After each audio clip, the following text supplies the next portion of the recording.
सरकारें ये वादा करती हैं कि जब हम सरकार में आएंगे तो जो हमारा मैनिफेस्टो है उसे पूरा करेंगे। उत्तर प्रदेश की पहली सरकार जो मैंने देखी जिसने जो वादा किया उसे पूरा किया। जी हाँ, सरकार ने ये वादा किया था कि हम शमशान बनाएंगे, वो बनाया। चूंकि कब्रिस्तान जहाँ भी अब अल्पसंख्यक हैं, वो मुसलमान हो या क्रिश्चियन हो, उन गाँवों में लगभग, उन जगहों पे लगभग कब्रिस्तान तो है ही है, लेकिन शमशान की बात थी तो सरकार ने बनाया। और गोरखपुर के माननीय सांसद रविकिशन शुक्ल ने यह बताया कि इसी शमशान से स्वर्ग का रास्ता खुलता है। महामारी आई और ये पता चला कि हाँ, जनहित में ये किया हुआ काम लोगों के काम आया है। नमस्कार, बेधड़क देख रहे हैं आप, मैं हूँ आपके साथ शशांक। और इस वक्त हम गोरखपुर से 60 किलोमीटर दूर गोरखपुर के दक्षिण में स्थित बड़हलगंज में हैं, जो गोरखपुर का हिस्सा होते हुए भी हमेशा अलग रहा है, यहाँ के लोगों का कहना है। लेकिन इस बार सरकार ने अपने मैनिफेस्टो से अलग एक वादा किया है, जो है कि कोविड अस्पताल दक्षिणांचल में स्थापित होगा।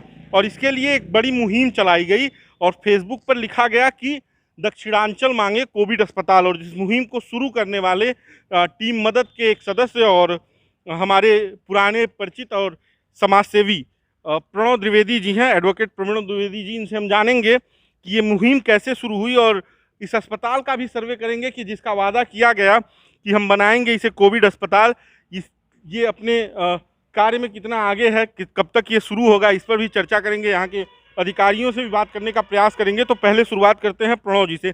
प्रणव जी, कोरोना काल चल रहा है, एक संकट की घड़ी थी, सरकार ने शमशान देने का वादा किया, वो पूरा कर दिया, और अस्पताल का वादा है। और इस अस्पताल के लिए आपको एक मुहिम शुरू करनी पड़ी, आपकी पूरी टीम लगी। कैसे ये शुरुआत हुआ, कहाँ से आपके मन में आया, और क्या उम्मीद है ये कब तक हो जाएगा? देखिए शशांक जी की बीते 15 दिन से पहले से ही, जब से कोरोना अपने कहीं ना कहीं उफान पे था इस सेकेंड वेव में, तब से हम लोग अपनों के लिए दवाई, ऑक्सीजन, बेड, वेंटिलेटर के लिए सदैव प्रयासरत रहे, कहीं ना कहीं फ़ोन से, अपने संपर्कों से। और इस बीच बहुतों को हमने खो दिया, बहुत सारे अपनों को खो दिया, जिनके अगर खोने के गम को लेके बैठ जाए तो शायद ज़िंदगी बहुत ज़्यादा उदास हो जाएगी।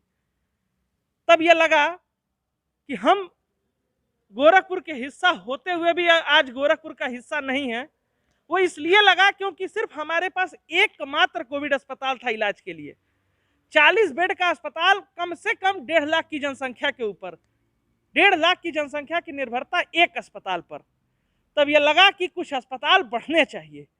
तब जाकर जितनी कोशिशें व्यक्तिगत रूप से हो सकती थी, अधिकारियों को फ़ोन करने से लगाए, और व्यक्तिगत निवेदन सरकारों से जिस माध्यम से इस कोरोना काल में हो सकता है कोरोना प्रोटोकॉल के अंतर्गत, तब लगा कि नहीं, इसे एक जन आंदोलन में बदलना होगा। और इस समय में आप समझ सकते हैं कि जब 2 गज की दूरी और मास्क जरूरी वाली स्थितियां चल रही हैं, तब हम भौतिक रूप से जन आंदोलन नहीं कर सकते हैं। और डिजिटल इंडिया के सपने को साकार करते हुए हमने एक डिजिटल आंदोलन शुरू किया कि दक्षिणांचल मांगे कोविड अस्पताल। और उसकी परिणति ये हुई कि माननीय मुख्यमंत्री जी ने उसकी सुध ली और आज 100 बेड के अस्पताल की घोषणा हो चुकी है। बस हमारी कोशिश ये है कि जल्द से जल्द ये अमली जामा पहन ले। जल्द से जल्द ये अमली जामा पहन ले, ये आपकी नहीं सबकी इच्छा है। 1.5 लाख लोगों के लिए एक ये अमृत का काम करेगा, लोगों के जीवन में एक ये कह लीजिए कि अमृत का काम करेगा। एक ऐसा इंजेक्शन, एक ऐसी वैक्सीन का काम करेगा कि जो कोरोना के इस भयंकर काल में लोगों के काम आएगा। और उम्मीद है कि सरकार इस पर विचार करेगी। आइए हम अस्पताल का भी आपको सर्वे कराते हैं और प्रणव जी से बात करते रहते हैं। तकरीबन 60 किलोमीटर की दूरी पे आपका ये हिस्सा स्थापित है। यहाँ पे इसके अलावा क्या और स्वास्थ्य सुविधाएं हैं जो सरकार के द्वारा दी गई हैं, निजीकरण ना हो? नहीं, देखिए स्वास्थ्य सुविधाओं के मामले में हम सदैव से लचर रहे हैं। और एक सरकारी अस्पताल है हमारे पास, बगल में डेरवा पे भी सरकारी अस्पताल है, होम्योपैथिक मेडिकल कॉलेज भी की सौगात भी है। लेकिन जब आप आम दिनों की व्यवस्था की तरफ नज़र घुमा के देखते हैं तो सिर्फ और सिर्फ आपको हताशा और निराशा नजर आती है।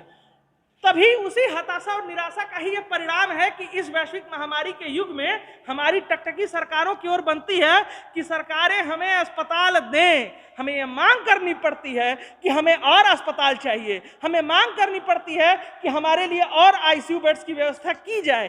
क्यों? क्योंकि हमारी जनता 60 किलोमीटर की उस दुर्गम यात्रा को जो कि NH-29 से करनी पड़ती है, उसको करने के ही बीच में पढ़लगंज से गोरखपुर पहुंचते पहुंचते दम तोड़ देती है, वो बद से बदतर स्थिति में पहुंच जाती है। इसीलिए करबद्ध प्रार्थना करनी पड़ी कि प्रभु हमें भी अस्पताल दे दीजिए, हमें भी व्यवस्था दे दीजिए कि हम अपने लोगों की जान बचाने की कोशिश कर सकें। इस अस्पताल के अलावा और क्या विकल्प है बड़हलगंज में? बड़हलगंज में एक विकल्प अभी तक मात्र और मात्र कोविड अस्पताल के रूप में दुर्गावती अस्पताल है, जहां पे 40 बेड, और कोई व्यवस्था नहीं है फिलहाल। अन्य चिकित्सा व्यवस्था कितनी दुरुस्त? अन्य चिकित्सा व्यवस्था में देखिए, बड़हलगंज को तो चिकित्सा हब माना जाता है। प्राइवेट अस्पतालों के नजरिए से तो बड़हलगंज को चिकित्सा व्यवस्था का हब माना जाता है, जो इस कोविड काल में फेल हो गया। क्यों? देखिए, इसमें जितनी दोषी सरकारें हैं, जितना दोषी प्रशासन है, मैं यहाँ के बहुत सारे डॉक्टरों को भी उसकी उस भावना की कमी का दोषी तो मानता ही हूँ कि आप इसी बड़हलगंज से बने, इसी बड़हलगंज में उपजे, और आज इस वैश्विक महामारी के युग में आपने अपने हाथ खड़े कर लिए कि हम इलाज नहीं कर सकते हैं। ये 150 बेड का 100 बेड लेवल 2 और 50 बेड लेवल 3 यानी कि उसके लिए वेंटिलेटर के लिए बनाया गया अस्पताल है, जिसके कैंपस में हम खड़े हैं। और ये वो बिल्डिंग है जहाँ पे साफ सफाई का काम चल रहा है। बिल्डिंग बंद थी, ओपीडी बंद था। यहाँ के लोगों का बताना है, यहाँ पे जो प्रभारी हैं उनसे भी हम बात करने का प्रयास करेंगे। और ये अस्पताल अब फिर से साफ सफाई के दौर में है। पता नहीं कितने दिनों से बंद था, आप नीचे देख सकते हैं धूल जमी हुई है, लेकिन अब सफाई करवाई जा रही है। प्रशासनिक अधिकारी के तौर पे यहाँ पे हैं, इनसे हम बात करने का प्रयास करेंगे। सर, आपका नाम? मेरा नाम राजमणि जायसवाल। अच्छा, आप यहाँ पे प्रशासनिक अधिकारी हैं।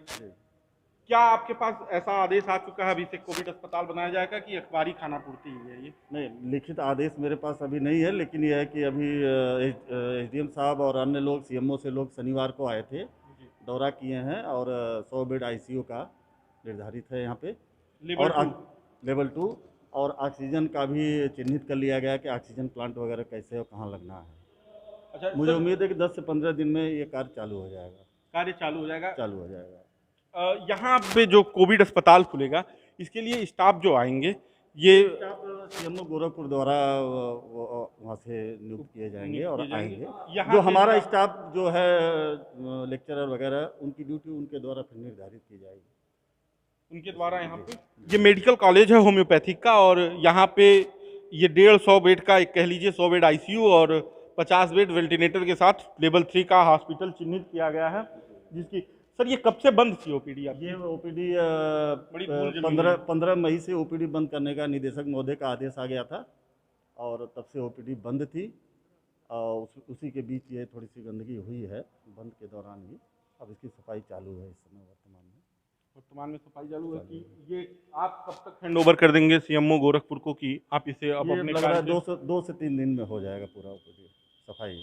बाकी पाइपलाइन वगैरह बिछने में भी 2 से 3 दिन 4 दिन, हालांकि उनके द्वारा कहा जा रहा था 15 दिन लगेगा इंजीनियर के द्वारा ऑक्सीजन पाइपलाइन का। तो उम्मीद है कि कोविड का ये संकट खत्म होते होते ये अस्पताल चालू हो जाएगा। और प्रणव जी से हम फिर दोबारा बातचीत करते हैं कि किस तरह से आप इसे देखते हैं और जनता के हित में ये कितना। देखिए शशांक जी, आपने जैसा भी कहा कि ये कोविड का ये दौर समाप्त होते होते, कोविड को आप कहें तो ये पूरी तरीके से अबूझ पहेली के जैसे हो चुका है। हम में से कोई यह निर्धारित ही नहीं कर सकता है सारे तंत्रों को लगाने के बावजूद कि इसकी अवधि कब तक की है। हम अब 3rd फेज की भी बात कर रहे हैं।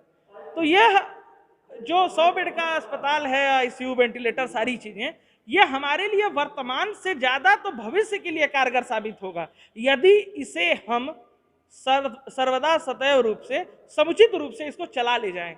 इस सवाल का जवाब है मेरे पास, जो आपने ये बात कही। मेडिकल कॉलेज में कुछ दिन पहले 200 से अधिक स्टाफ जो कोविड में ड्यूटी पे लगाए गए थे, उन्हें गोरखपुर एडीएम द्वारा ये ज्ञान दिया जा रहा था। जब उन्हें हटाया गया और वो धरने पे बैठे इस विरोध में कि जब संकट की घड़ी थी और हमने अपने जान पर खेल कर आपके लोगों की रक्षा की, जनता की रक्षा की, और जनता के लिए हम तत्पर लगे रहे, और उनको कोरोना की वो वेव कह लीजिए, क्योंकि इसे तो सुनामी की तरह देखा जा रहा है।